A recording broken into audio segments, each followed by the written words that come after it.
or at least had some of them.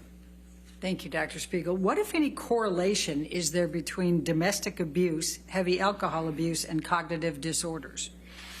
So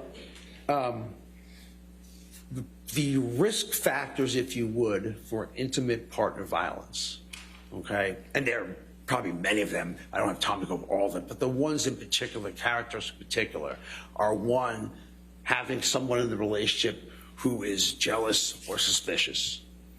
Two, having someone who has a higher than average acceptance of violence ideations. Three, someone who has rapid and extreme mood shifts.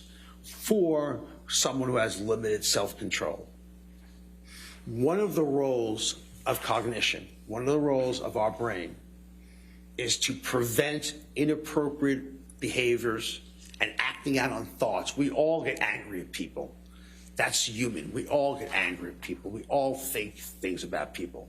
The difference is when our brains are intact and working well, most of us don't act them out, okay? Most of us do not act them out.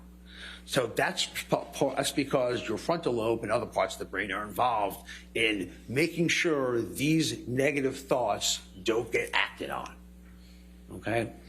So when you have the effects of alcohol acutely, it causes disinhibition, which means you are, by definition, losing control and having rapid mood swings.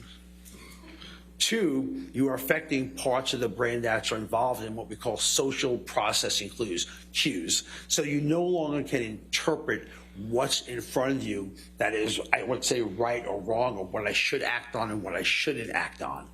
So we act on them, even though sober, and I've seen it with Mr. Depp's record evidence, I've seen it clinically. Sober, we can contain that. We can contain that. But when you have these mixtures together, knowing, by the way, that about 40 up to 60% of intimate partner violence is done under the influence of alcohol and or substance use disorders, okay? Knowing that treating it gets it better, improves, I'm not saying removes it, but improves it. Hearing from Mr. Depp's own text to Dr. Kipper that he was better with that things are going better, will show you that given those confluence of factors, given them all lining up, the risk factors, combined with something that when any of us use to a certain amount, if we're novice at it, it'll be a lot less. If we're more experienced and have more tolerance and dependence, it's going to take a lot more. But inevitably, will make us disinhibited and will make us act out. And acting out can be done in a lot of different ways in intimate partner violence, okay? With also remembering, control is the end game of intimate partner violence. So that's how they basically interact in a nutshell. Ms. Bretterhoff, I assume you have...